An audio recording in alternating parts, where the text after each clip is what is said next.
Republican National Committee Chairman Reince Priebus is with us from Racine, Wisconsin. Mr. Chairman, good morning. Good morning, Charlie. So you have a presumptive nominee who was not a registered Republican until 2012, an outsider. Where does this leave your party? Well, what I tweeted last night, Charlie, is that my belief is that he will be the presumptive nominee. You're not the presumptive nominee until you hit 1237. That being the case, I'm just stating the obvious. And so, look, where it leads is that it's time to unite is what it leads to, Charlie. And look, I think I said a couple months ago, I thought that the Republican Party would end up with more clarity sooner than the Democrat Party, and look at where they're at. I mean, once again, Bernie Sanders wins again in Indiana when actually Hillary Clinton was expected to win. You know, at some point, Hillary Clinton's going to have to start winning something somewhere. All right.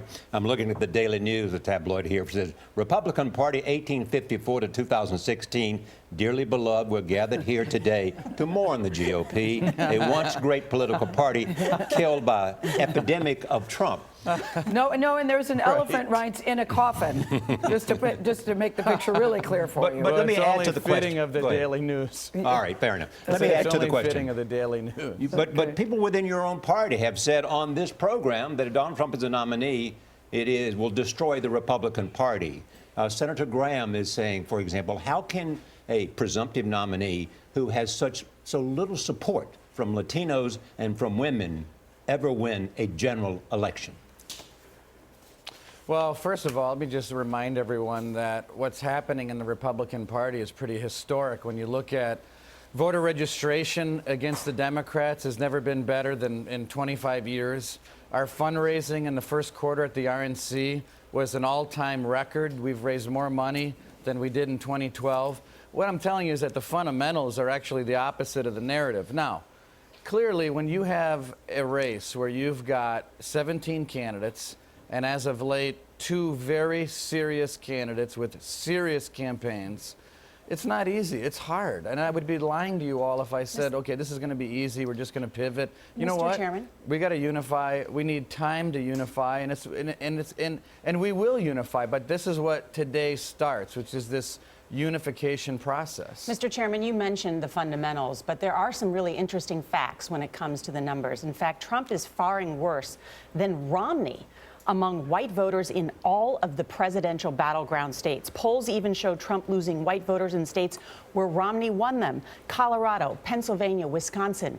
You can't win a general election, the Republican Party, if you don't have those states. Am I right?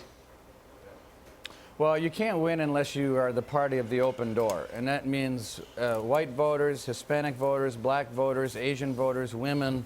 Look, I get it, and there's work to do, and we're going to get to work. And so it's not going to be overnight and instantaneous, but we're going to work at it. We've been working at it for 4 years. I think Donald Trump is ready to roll up his sleeves and get to work.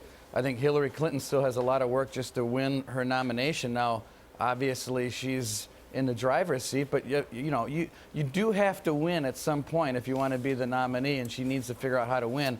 She's nowhere near putting boots on the ground. She's got to get to work, but she's got to spend money to win her Democrat nomination. Okay, thank you very much. Speaking of winning or losing, should John Kasich stay in or out? Yes or no?